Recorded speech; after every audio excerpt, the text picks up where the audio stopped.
Cada mañana, camino del trabajo, mi tren pasa por delante de la oficina de patentes de Berlín. Siempre pensé que el edificio tenía un halo de polvoriento hastío.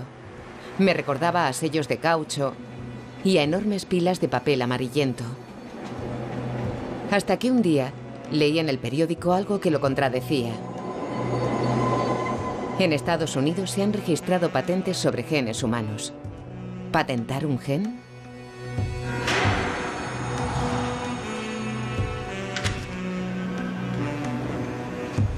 Decidí visitar la oficina de patentes. Hasta entonces, las únicas patentes que conocía eran la bombilla de Edison, la máquina de vapor de Watt y el teléfono de Bell. Wir befinden uns hier in der Eingangshalle vom alten kaiserlichen Patentamt. Pero he visto en internet que no solo puedes patentar genes, células, brócoli, posturas de yoga, incluso se puede patentar un sándwich.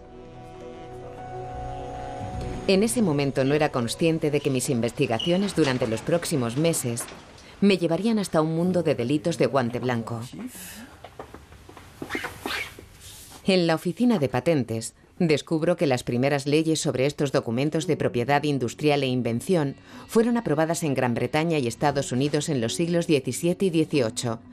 Se pretendía animar a los inventores a compartir sus conocimientos con el público. A cambio, los recibían un monopolio temporal. Descubro también que se puede patentar cualquier cosa técnica. Eso incluye aparatos, productos y procesos. Pero un gen no es ni un proceso ni un producto técnico. Entonces, ¿cómo puede patentarse un gen? Esa pregunta no deja de inquietarme. Compruebo que para mucha gente es una cuestión de vida o muerte. Leo en internet que enfermos de cáncer e investigadores de Estados Unidos han denunciado las patentes sobre 2 genes humanos. Se ha relacionado una mutación en esos 2 genes con el cáncer de mama. Para saber más, viajo a Estados Unidos.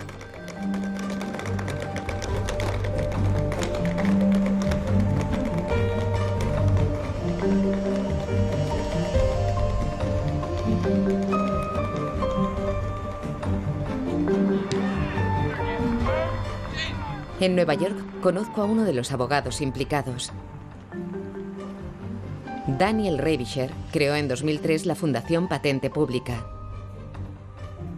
Esta organización para la defensa del consumidor ha presentado la demanda contra Myriad Genetics. Uno de los mayores problemas que tenemos con el sistema de patentes es que la mayoría de las personas no entiende cómo les afecta. Piensan: las patentes no tienen nada que ver conmigo. Pero esa es la estrategia de marketing de las compañías que se aprovechan del sistema de patentes. Es lo que quieren que el público piense. Los clientes que representamos han resultado perjudicados directa y personalmente por la existencia de estas patentes. Lisbeth Zeriani es una de las demandantes. La visito en su casa de las afueras de Boston.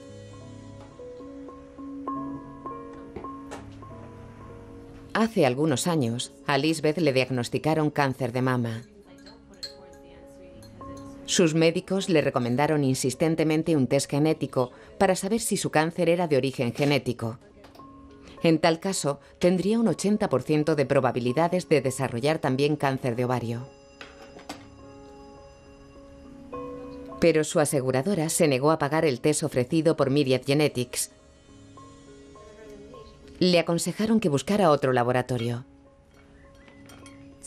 Volví a ver a la asesora genética del hospital y le dije que mi seguro médico lo pagaría siempre que lo realizara alguno de los laboratorios con los que tenía contrato.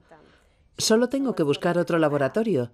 Me dijo que solo había uno. Yo le pregunté por qué solo hay uno y me explicó que en Estados Unidos solo había un laboratorio autorizado para hacer el test sobre los genes BRCA1 y 2 porque habían patentado esos genes.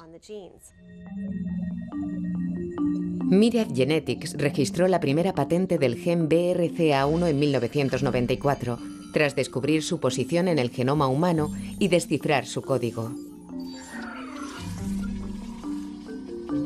La investigadora Mary Claire King había descubierto poco tiempo antes que las mujeres tienen más probabilidades de desarrollar cáncer de mama y de ovario cuando este gen específico es defectuoso. Los científicos de Myriad Genetics, en una carrera contrarreloj, consiguieron descifrar el código antes que sus competidores y patentaron el gen. Los médicos aconsejaban extirparme los ovarios para que no tuviera cáncer de ovarios, pero yo no estaba dispuesta a someterme a una cirugía. No estaba dispuesta a que me extirparan los ovarios sin confirmar antes que tenía ese factor de riesgo adicional. Como poseedora de la patente, Myriad Genetics tiene el monopolio sobre el gen y cobra $4.000 por la prueba, una suma que Lisbeth Seriani no podía permitirse. Para tomar esa decisión, quieres disponer de toda la información posible, y sobre todo cuando existen esas pruebas y la información es tan fácil de obtener. Solo es un análisis de sangre, es una prueba de laboratorio que físicamente puede hacerse en cualquier laboratorio de cualquier estado de nuestro país. Pero tienen las manos atadas y no les permiten hacerla. Fue realmente frustrante.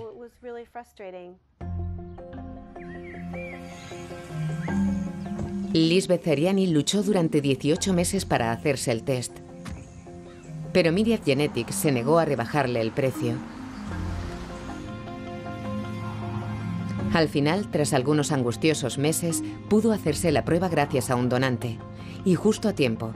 Lisbeth tenía la mutación genética y necesitaba que le extirparan los ovarios con urgencia. Muchas personas se preguntan cómo se puede patentar un gen. Pero eso ocurre porque creen que el trabajo de la Oficina de Patentes es proteger al público de las patentes sobre su naturaleza excesivamente genérica. Pero aquí, en Estados Unidos, la Oficina de Patentes es un organismo secuestrado, creado para el beneficio de la industria. Y a la industria le hace feliz poder obtener patentes sobre cualquier cosa. ¿Cómo se consigue una patente sobre un gen humano? Solo tienes que solicitar una a la Oficina de Patentes, pagar una tarifa y ellos te lo dan. Así se consigue la patente de un gen.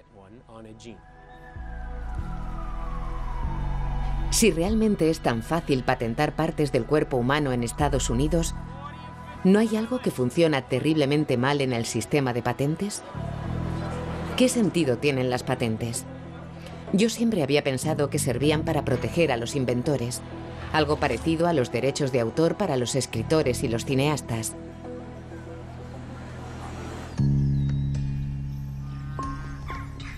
Para averiguar más, quiero hablar con un inventor. Sir James Dyson ha establecido su compañía en la ciudad inglesa de Malmesbury. Él es el inventor británico vivo más famoso, creador de la aspiradora sin bolsa.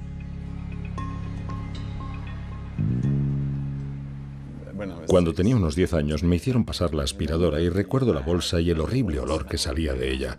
El olor a polvo viejo y a perro, el ruido chirriante de la aspiradora y que no aspiraba casi nada. Tenía que agacharme a recoger las cosas. A los 30 años compré la que se suponía que era la aspiradora más cara del mundo. La llevé a casa y sonaba muy potente, pero tuve exactamente la misma experiencia. Hasta que de repente comprendí que la bolsa no era un depósito para el polvo y la suciedad. Era un filtro gigante. James Dyson comenzó a experimentar con la tecnología ciclónica. Es famoso por haber fabricado más de 5.000 prototipos hasta que estuvo satisfecho con su aspiradora sin bolsa. Cuando pasó a la fase de fabricación, estaba endeudado hasta las cejas.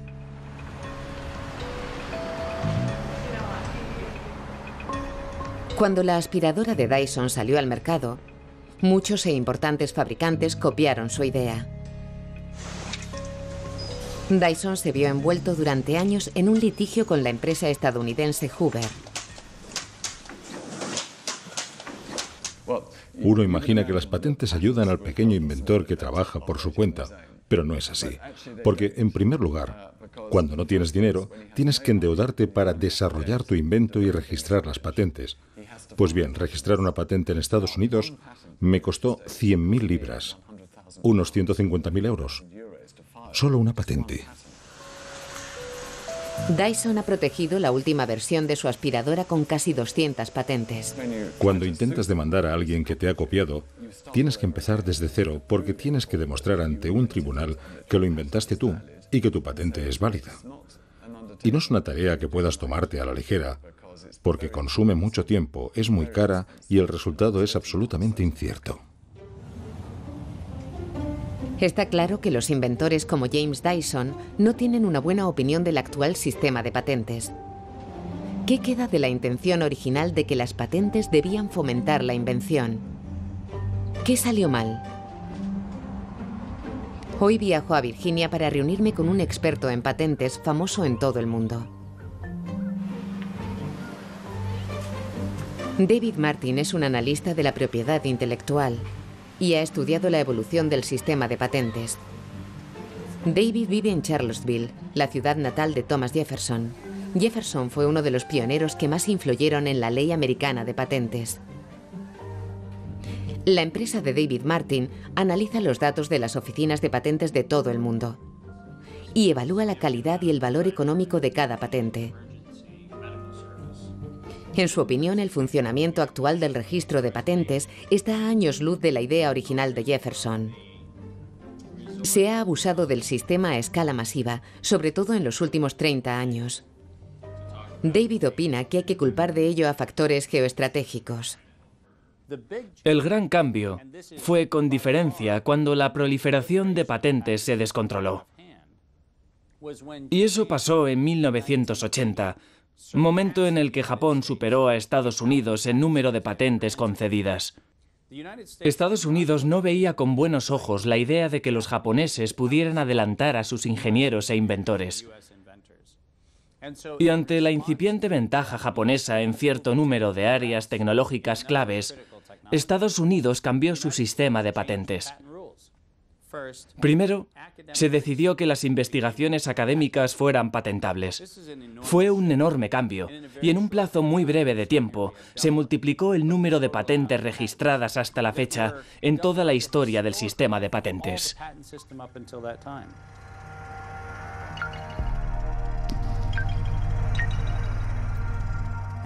Y lo segundo fue que eliminamos la exigencia de demostrar que habías llevado tu idea a la práctica. Se hizo más fácil conseguir una patente. Y hoy en día puedes patentar una idea en vez de una invención real.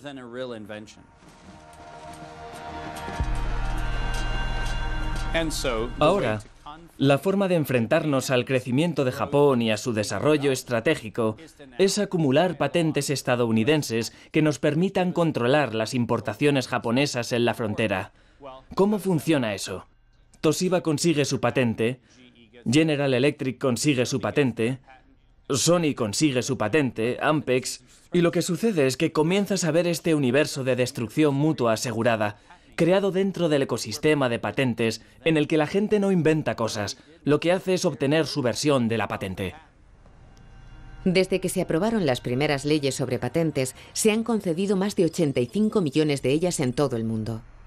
En Estados Unidos y en otros países, el número de solicitudes de patentes se ha incrementado espectacularmente en las últimas décadas, pero ¿realmente es una señal de una mayor creatividad?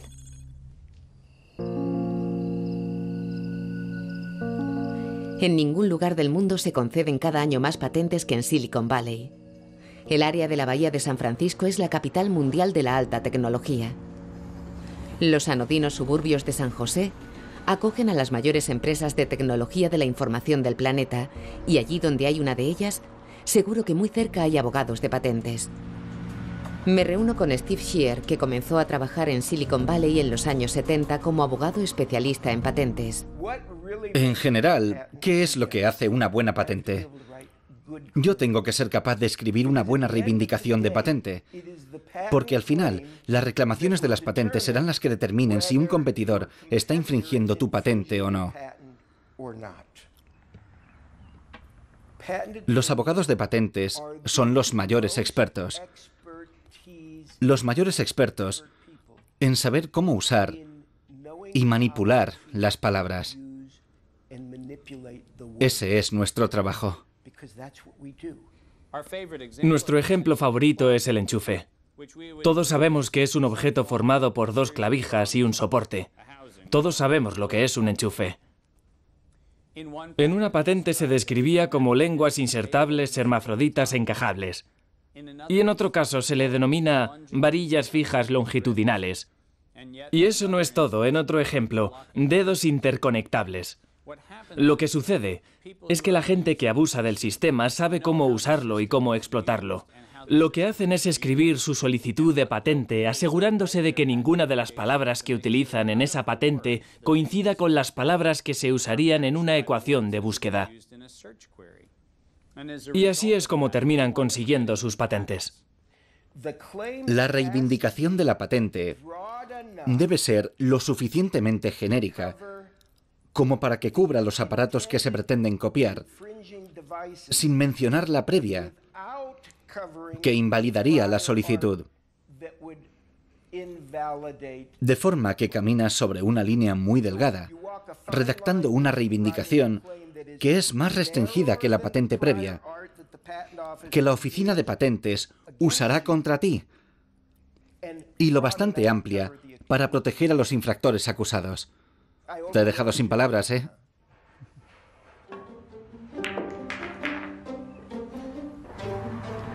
Si nadie entiende qué protege una patente, ¿cómo se espera que el inventor comparta su conocimiento? En la industria de la tecnología de la información es frecuente el uso de complejas patentes tácticas. Pueden ser muy peligrosas, especialmente para las firmas pequeñas y los emprendedores. Me reúno con Julie Samuels de la Fundación Electronic Frontier en San Francisco. Es una organización civil que defiende a los inventores independientes. Digamos que yo tengo una patente y que tú acabas de inventar un nuevo producto al que le empieza a ir bien en el mercado. Y digamos que mi patente es muy difícil de entender.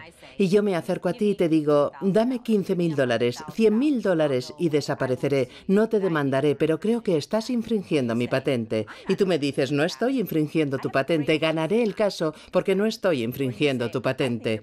O dices, creo que tu patente es una patente realmente mala y podría invalidarla. No importa, porque lo fundamental es que ir a los tribunales y ganar el caso te costaría millones de dólares y muchos años. Para alguien en tu situación sería mucho mejor pagarme 15 o 100.000 dólares que ir a los tribunales, de forma que las patentes se han convertido en un arma.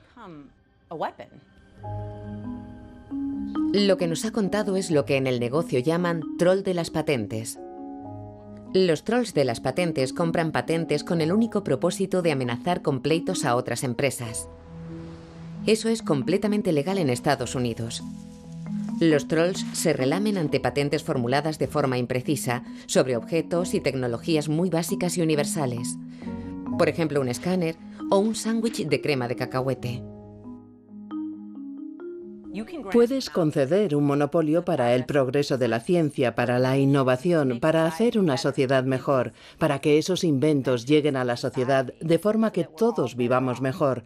Pero lo que hemos visto que ha pasado con el sistema es que la gente usa las patentes para enriquecerse. En los últimos años, el significado de las patentes ha cambiado radicalmente en Silicon Valley. Y Kevin Rivett es en parte responsable de eso. En el año 2000 escribió el bestseller Rembrandts en el desván, en el que mostraba a los gerentes cómo usar las patentes estratégicamente. Ya entonces pronosticaba que las patentes se convertirían en las bombas inteligentes de las futuras guerras económicas. Usted dice que las patentes son una especie de bombas inteligentes. No, yo no he dicho eso. Sí, pero no en el sentido de destruir algo. Puedes usarlas estratégicamente para conseguir oportunidades. Si yo me acerco a ti y te digo, oye, los dos tenemos productos que compiten en un área. Me gustaría unirme a ti. Me gustaría hacer una empresa conjunta o una sociedad. Prefiero una sociedad. Y tú dices, en realidad no me interesa. Y yo te digo, bueno, ¿no es mejor eso que terminar en los tribunales porque tú estás usando mucha tecnología que he desarrollado yo? Para mí es así como lo utilizas. Es una bomba inteligente en este sentido. Es una forma de conseguir introducirte en una sociedad u otra forma de relación empresarial que normalmente no tendrías. ¿Lo que Kevin Rivett describe es realmente una sociedad? ¿O solo es un chantaje? A fin de prepararse para esta guerra, las empresas de tecnología de la información adquieren arsenales cada vez mayores de patentes. Los jugadores que no disponen de esas enormes carteras de patentes no tienen posibilidad alguna. Pero la vulneración de patentes se ha convertido igualmente en un negocio muy rentable. En algunos casos, la recompensa es una indemnización de miles de millones de dólares. El sector de la tecnología de la información se ha visto atrapado en una densa telaraña de litigios recíprocos.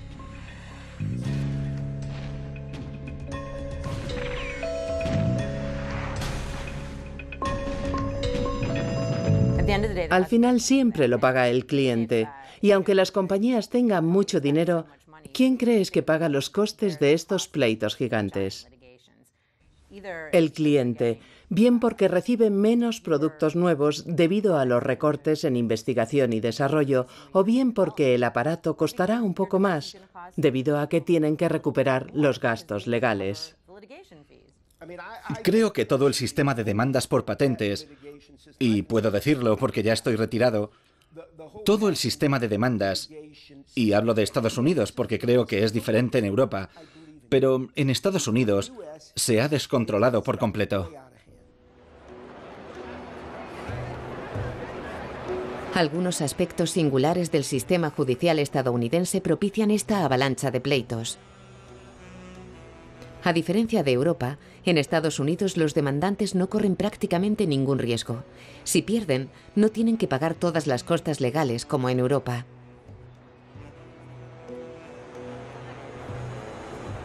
Las patentes son una forma imperfecta de ayudar a alguien que ha desarrollado una tecnología a proteger su invención, su esfuerzo humano, su inversión, la asunción de riesgos. Estoy en contra de lo que llaman los trolls de las patentes, compañías que se dedican a comprar patentes para usarlas como arma defensiva en litigios sobre patentes, o incluso como armas ofensivas. Lo rechazo completamente porque pienso que atenta contra el espíritu de las patentes y su objetivo original. James Dyson ganó su caso contra Hoover tras muchos años de litigios. Ahora su compañía tiene su propio departamento de propiedad intelectual. Se ocupa de patentar los inventos de la empresa y de presentar demandas contra los plagiarios. Para hacer frente al espionaje industrial, Dyson ha convertido todas las instalaciones en una zona de alta seguridad. Nadie puede grabar imágenes en su Santa Santorum, el Departamento de Investigación y Desarrollo.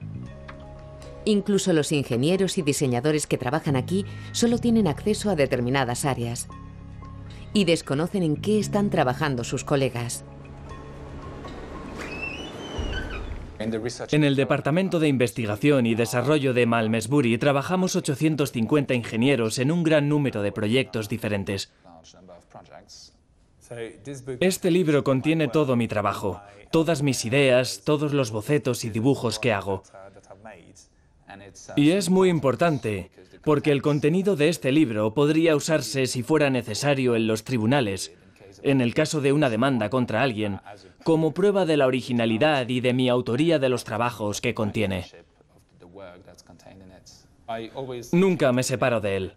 De noche se guarda bajo llave. No podemos contar nada de lo que hacemos, ni siquiera a nuestros familiares y amigos.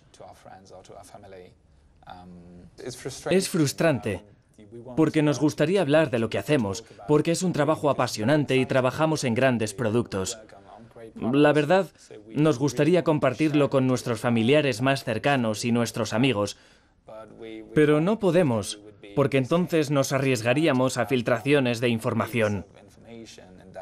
Sería un desastre en términos de propiedad intelectual y protección que un competidor presentara uno de nuestros productos antes que nosotros. No solo las empresas, también los estados quieren la mayor protección posible para sus patentes. La Organización Mundial de la Propiedad Intelectual tiene su sede en Ginebra. Esta agencia de Naciones Unidas ha crecido rápidamente desde su creación en 1967. Su función es promover la protección de la propiedad intelectual en todo el mundo. Eso incluye patentes, marcas y derechos de autor. El australiano Francis Gurry tiene su despacho en el último piso. Es director general de esta agencia desde 2008. Nosotros vemos el conocimiento como un recurso, igual que el petróleo. Y nadie dice que el petróleo debería ser gratis. Producir conocimiento cuesta dinero y también debe tratarse como una mercancía. Pero, ¿qué implicaciones tiene que el conocimiento se convierta en una mercancía global? Todas las naciones industrializadas y los países más desarrollados son miembros de la Organización Mundial de la Propiedad Intelectual. Pero hasta ahora, los gigantes de la industria han sido los más beneficiados por la protección de la propiedad intelectual. Los dos grupos tienen intereses radicalmente diferentes. En el mundo de las patentes, los temas más controvertidos son los que giran alrededor de la cuestión del acceso, que nosotros consideramos que está en la base del mecanismo, de la mecánica del sistema de patentes. Tú creas el acceso a una mercancía vendible. Yo te doy acceso a cambio de dinero y eso implica una restricción al acceso. Y por otro lado, tienes el deseo de disfrutar del éxito social que da ese acceso a medicamentos o a una tecnología agrícola, a tecnología sensible al medio ambiente, no importa cuál sea la tecnología, energía, energía renovable. Esa tensión siempre está presente y dudo que vaya a desaparecer nunca.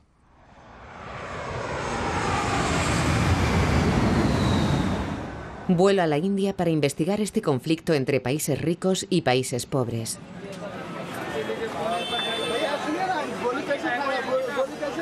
Uno de los principales problemas es el acceso a los medicamentos.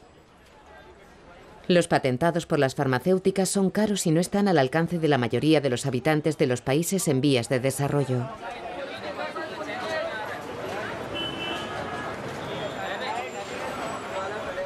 En la India hay más de 2 millones de personas afectadas por el SIDA. En la capital visito la sede de la Red de Personas Seropositivas de Delhi. Los miembros de la organización se reúnen aquí una vez al mes. Vikas Ahuja es uno de los codirectores de esta organización. Estaba haciendo el último año de ingeniería química cuando supe lo de mi enfermedad. Entonces no había ninguna esperanza de vida porque el SIDA significaba la muerte. Ese fue el cartel que se le ocurrió al gobierno. El SIDA es igual a una calavera con 2 tibias debajo. Así que no había ninguna esperanza de vida. En aquella época había medicamentos eficaces, pero costaban entre 8 y 9 mil dólares por persona y año. ¿Cuántas personas podían soñar siquiera con tomar esa medicación? Como la mayoría de los indios, Vikas Ahuja no tiene un seguro médico que cubra los costes de su tratamiento. ¿Por qué las compañías farmacéuticas no bajan sus precios en los países en desarrollo? Se lo pregunto a un responsable de Médicos Sin Fronteras. Las grandes empresas farmacéuticas bajan sus precios, pero no lo suficiente. Es como si solo quisieran mejorar su imagen. Dicen que en lugar de los 10.000 dólares que cuesta, te darán el medicamento por 5.000 dólares por paciente y año. Pero 5.000 dólares es muchísimo dinero en esta parte del mundo. Las compañías farmacéuticas son reacias a bajar sus precios debido a los reimportadores. Quieren proteger sus lucrativos mercados occidentales. El hecho de que existan algunos medicamentos asequibles se debe en parte a Mahatma Gandhi. Gandhi estaba convencido de que la India debía liberarse de la dependencia económica de Occidente y animó al desarrollo de una industria farmacéutica local. En los años 60, India abolió todas las patentes sobre medicamentos. Eso significaba que en la India podían producirse medicinas que contenían sustancias patentadas a un precio mucho menor. Los primeros medicamentos eficaces contra el SIDA se pusieron a la venta en Estados Unidos y Europa en los años 90. Las patentes no tenían validez en la India y algunas organizaciones de ayuda internacional como Médicos Sin Fronteras pidieron a una compañía india que produjera una versión genérica por muy poco dinero. Cuando Médicos Sin Fronteras comenzó a hablar con las compañías indias fabricantes de genéricos, se dieron cuenta de que el precio no tenía que ser de $10.000. Podíamos conseguirlos por 350, $1 al día. El precio se hizo público y el SIDA se convirtió en una enfermedad tratable. Los primeros medicamentos indios para el SIDA salieron al mercado en el año 2000. Una de las razones por las que eran tan baratos era que algunas sustancias desarrolladas por varias compañías podían combinarse en una sola pastilla. En Occidente eso no era posible debido a la ley de patentes. La mayoría de los medicamentos para el SIDA producidos en la India se exportan a África. Y solo es posible porque las patentes allí tampoco tienen validez. En primer lugar, los medicamentos para el SIDA nunca fueron un mercado apetecible. Nadie quería tratar el SIDA en el África subsahariana. La mayoría de las patentes no se registraron para su protección en esa zona del planeta. Pero cuando surgió la epidemia de SIDA, apareció el interés comercial y de pronto el deseo por patentarlos no encajaba con el domicilio real de las patentes. Las mayores polémicas relativas al tratamiento del SIDA surgieron del hecho de que los países donde la epidemia de SIDA era peor eran lugares donde las patentes no estaban reguladas. Esa es la razón por la que las naciones industrializadas presionan para que se apliquen de forma vinculante las normas internacionales de la propiedad intelectual. Quieren que sus patentes se respeten en todo el mundo, impidiendo las copias legales, como en el caso de la producción de genéricos en la India. En 1994 se creó la Organización Mundial del Comercio y se adoptó el acuerdo internacional más importante sobre protección de la propiedad intelectual. El acuerdo vincula las patentes con la legislación internacional sobre el comercio. Los países que no respeten las reglas pueden ser sancionados con gravámenes a la importación sobre las materias primas que exportan. En ese contexto de negociaciones multilaterales sobre el comercio, los países desarrollados, los países industrializados, decían: vale, nosotros vamos a abrir nuestros mercados a los productos de los países en desarrollo. La consecuencia de ello será que los trabajos en los sectores de baja tecnología e intensivos en mano de obra serán exportados a otros países, porque sus mercados de trabajo son más baratos. Así que perderemos trabajos. Y decían: a cambio de abrir nuestros mercados, esperamos que vosotros protejáis el insumo conceptual de la producción. Y el insumo conceptual de la producción es la propiedad intelectual. La India se unió a la Organización Mundial del Comercio en 1995 y firmó el Acuerdo de Protección de la Propiedad Intelectual. Delhi se vio obligada a reintroducir las patentes sobre las medicinas. Desde 2005, la producción de genéricos en la India se ha restringido a medicinas cuyas patentes han expirado. De forma que las sustancias nuevas y mejoradas para tratar el SIDA o la hepatitis, por ejemplo, solo serán accesibles para todo el mundo y sin ninguna restricción 20 años después de su desarrollo.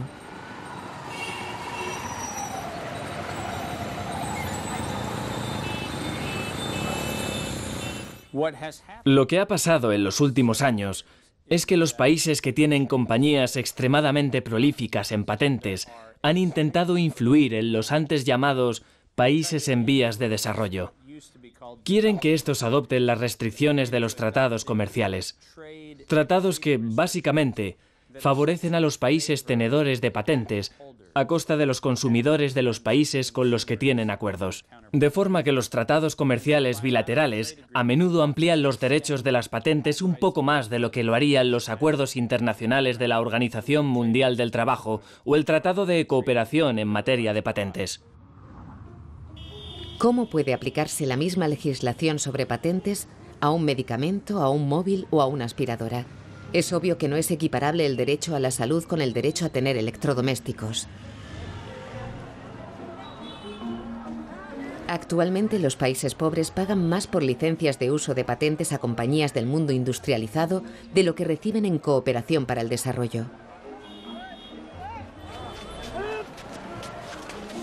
Ahora, en la guerra global para defender la propiedad intelectual, países como la India comienzan a proteger sus propios recursos. En 1997, la Oficina de Patentes de Estados Unidos concedió a la compañía Rystec, con sede en Texas, la patente sobre una nueva variedad de arroz basmati. El Ministerio de Economía de la India y varias ONGs investigaron la patente. Sus hallazgos provocaron un escándalo. Todas las características reivindicadas en la patente correspondían exactamente a las del basmati, el arroz tradicional de la India. La patente reivindicaba el aroma, la longitud del grano, el hecho de que al cocerlo el grano se hace más largo, todas las propiedades esenciales del arroz basmati, incluido su cultivo. El arroz basmati se ha cultivado en la India durante muchas generaciones y es una de sus principales exportaciones. La patente era una amenaza para la subsistencia de los cultivadores indios de arroz. Concedía a Rystec el derecho a impedir la exportación de arroz indio a Norteamérica y Europa. El gobierno indio litigó contra la patente ante los tribunales estadounidenses durante 3 largos años. Al final, Rystec tuvo que retirar sus polémicas reivindicaciones. Pero Delhi tuvo que pagar más de $2 millones en concepto de costas procesales. Yo creo que la mayoría de la gente no es consciente de que los cultivos agrícolas como el arroz, el maíz o el trigo no son productos naturales. No encuentras arroz en el bosque, no encuentras trigo en el bosque. Solo encuentras plantas silvestres. Y aquellas plantas cultivables son patrimonio de las comunidades tribales que desarrollaron esos cultivos, en los países en los que esas plantas silvestres se hicieron cultivables. La investigadora genética Suman Sahai fundó la ONG Campaña Gen para prevenir casos como el del arroz basmati en el futuro. El arroz es originario del norte de la India. Aquí, en esta región, los campesinos indios cultivan desde hace siglos un número enorme de variedades.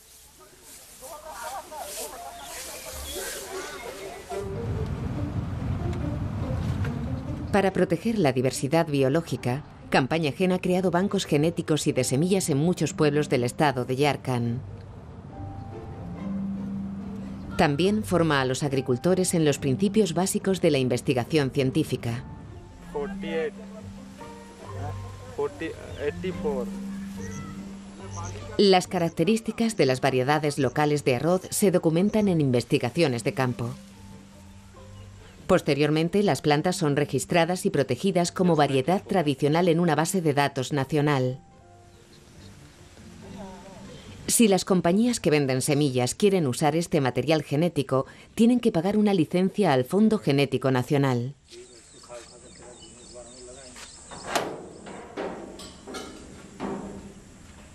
Campaña Gen puede almacenar estas semillas durante varios años en su banco genético central. Las semillas son analizadas regularmente para evitar las plagas y la humedad. En los últimos 10 años, Suman Sahai y sus colegas han recolectado casi 1000 variedades. Esto vale millones de dólares para cualquier compañía, porque las compañías que venden semillas necesitan mucha diversidad para poder crear nuevas variedades. Nosotros tenemos variedades resistentes a la sal, a la sequía, a las plagas, que crecen en este clima y en otro clima, en este tipo de suelo y en otros tipos. Tenemos prácticamente cualquier tipo de arroz, no todos, pero un número muy grande. Cualquier compañía de semillas daría un brazo y una pierna para acceder a este material. Por eso lo vigilamos de cerca. Las variedades de arroz del banco genético están protegidas por nombres en clave. Las áreas en las que se cultivan y otros detalles solo los conocen unos pocos elegidos. Esos conocimientos hacen que estos granos sean aún más valiosos. Esta semilla no puede ser patentada. No será patentada, es propiedad del pueblo. Es definitivo. Ninguna patente.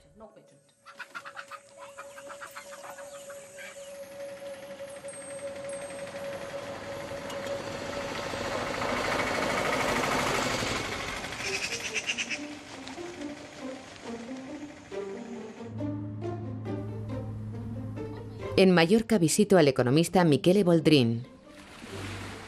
En su libro En contra del monopolio intelectual, publicado hace algunos años, pide la abolición del sistema de patentes. A diferencia de la mayoría de economistas, Boldrin no cree que una mayor protección de la propiedad intelectual conduzca al crecimiento económico. Le pregunto cómo ve él el futuro. Me temo que empeorará antes de mejorar. La tendencia en el mundo occidental a crear monopolios en torno a una idea es muy fuerte. De hecho, es un signo de que estamos en crisis. El que la gente intente crear pequeños monopolios para defenderse es un signo de crisis, de recesión, un signo de declive. Creo que en parte tiene que ver con el hecho de que la sociedad occidental ahora es menos innovadora, menos creativa de lo que solía ser, y por eso tendemos a atesorar demasiado. Boldrin dice que básicamente las compañías usan las patentes para asegurar su monopolio y está convencido de que poder copiar libremente daría lugar a largo plazo a una sociedad más próspera. La mayor tecnología para mejorar la humanidad es la imitación. La imitación es la sal de la vida y el progreso. No existe el crecimiento económico sin imitación, pero la gente no lo entiende. Dicen, mira, esta compañía tiene mucho éxito. Es enorme, gana mucho dinero. Y tú le dices, sí, pero detrás hay patentes. Sí, y por eso son buenas las patentes. Y piensas, espera un momento. Desde el punto de vista social, tenemos una legislación que asegura que el accionista de esa compañía o su presidente ejecutivo se hagan ricos y tengan éxito. ¿Y no tenemos leyes y regulaciones que aseguren que el ciudadano corriente, el consumidor medio, mejore? Es por eso por lo que Michele Boldrin pide la abolición de las patentes y que solo se concedan en circunstancias excepcionales. Eliminar las patentes sin duda causaría problemas a compañías como Monsanto, Pfizer, todas las grandes farmacéuticas, la que digas. Apple, sí, quizá, pero tendrías más Apples pequeñas que, juntas, podrían hacerlo incluso mejor.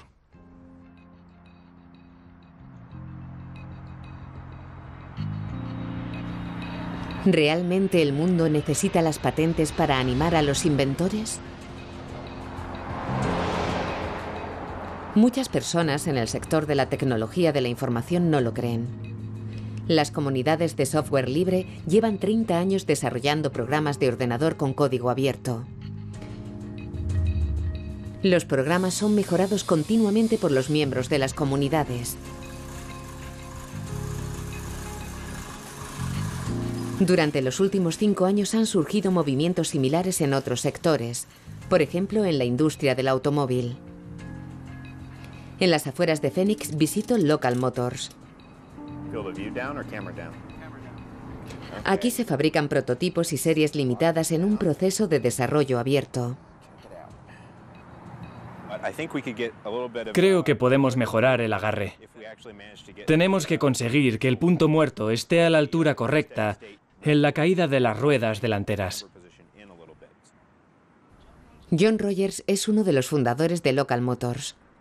Su objetivo es cambiar los procesos de innovación en la industria del automóvil con un modelo de negocio completamente nuevo. El destino del 70% del petróleo son los coches y camiones ligeros. Tenemos 1.000 millones de vehículos y hay 7.000 millones de habitantes en el mundo. No deberíamos hacer los vehículos de la misma forma poco sostenible que hasta ahora. La industria clásica del automóvil es lenta adaptando innovaciones debido a las grandes inversiones. Las máquinas y las cadenas de montaje solo se amortizan después de un largo periodo. Local Motors, por el contrario, confía en herramientas sencillas y baratas y en el hombre antes que en las máquinas. De esa forma, los coches que se fabrican aquí pueden mejorarse y refinarse constantemente. La compañía ha creado la mayor comunidad en Internet de desarrolladores, diseñadores y aficionados a los coches del mundo. Gracias a un software especial de 3D, pueden contribuir al proceso. Estos diseñadores independientes de coches ven la publicación de sus ideas en Internet más como una forma de protección que como un riesgo. La mejor manera de proteger o reivindicar tu propiedad intelectual es gritar y ondear la bandera diciendo, esto es mío, no impidiendo que la gente lo use.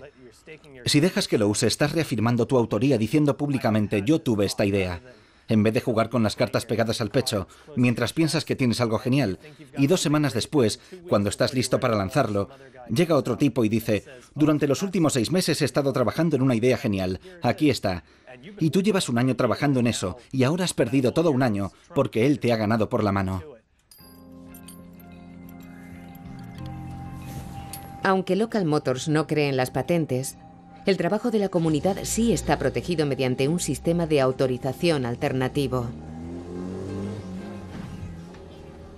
Las licencias de Creative Commons fueron desarrolladas inicialmente por el profesor de Derecho Lawrence Lessig para autores y artistas que querían compartir su trabajo con otros usuarios de Internet. Un sofisticado sistema les permite controlar cómo se usa su trabajo. Aunque el modelo de patentes abiertas, como la mayoría de las cosas en nuestra web, está protegido por las licencias de Creative Commons, prácticamente cualquiera puede construirse uno. Pero si alguien quisiera fabricarlo y ganar dinero, antes tendría que negociar con nosotros una licencia de autorización. Y bueno, es gratis para toda la gente que quiera hacer variaciones siempre que se reconozca la autoría del equipo original que creó este coche.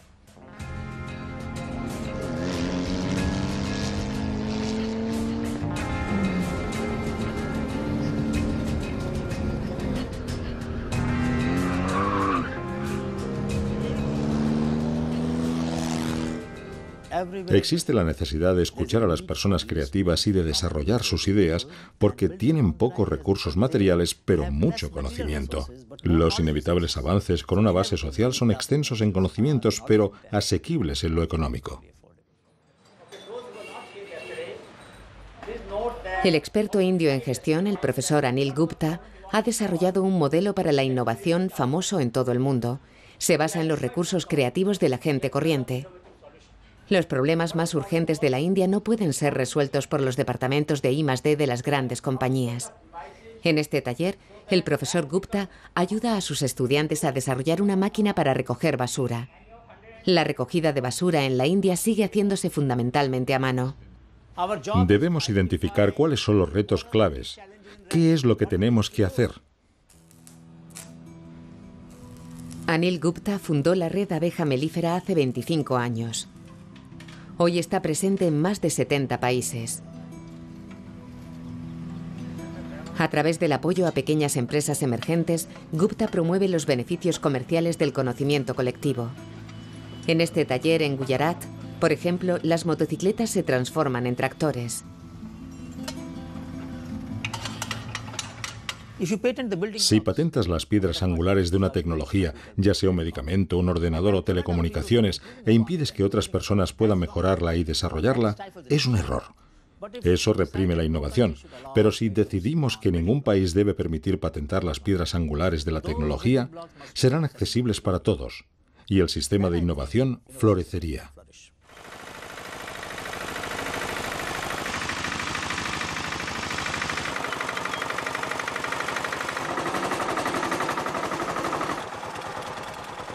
El tractor impulsado con motor de motocicleta no solo es más barato que un tractor de verdad, también evita eficazmente las leyes sobre patentes.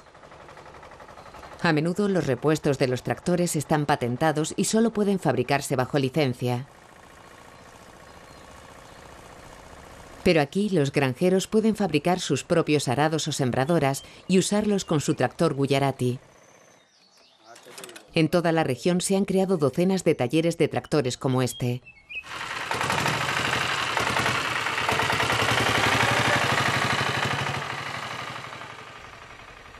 Debemos comprender que si queremos ser democráticos, entonces tenemos que ser policéntricos. Y eso significa que demasiado poder en pocas manos no es bueno. Y si los monopolios son malos en todos los sentidos. Debemos reconocer que un régimen liberal reformado de propiedad intelectual es la mejor garantía de democracia. Si permites la concentración de poder en pocas manos, no importa el éxito que puedan tener hoy, tarde o temprano, atacarán las raíces democráticas de la sociedad. Bancos genéticos para proteger los recursos indios, coches de código abierto y redes mundiales de inventores. La resistencia avanza en la guerra contra las patentes y la innovación florece a pesar de las patentes. A mi regreso de la India, descubro que el Tribunal Supremo de Estados Unidos ha rechazado las patentes de Myriad Genetics sobre el gen BRCA1. Es un enorme éxito para Lisbeth Zeriani y los demás demandantes. Pero irónicamente, las patentes estaban a punto de expirar.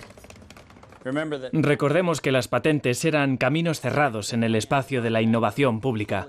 Cuando esas patentes expiran o son abandonadas, es que esos caminos vuelven a abrirse y la gente puede viajar por esos espacios que antes estaban prohibidos. Cuando esas patentes pasan a ser de dominio público, nosotros tomamos nota y ponemos esa información a disposición del público. Esas tecnologías están disponibles para el público de forma gratuita. Con su banco de datos, David Martin quiere proporcionar acceso a través de Internet a todo el conocimiento almacenado y olvidado en los archivos de patentes. Al final de mi viaje he aprendido que este complejo monstruo llamado el sistema de patentes tiene mucho más que ver con mi vida diaria de lo que nunca podría haber imaginado.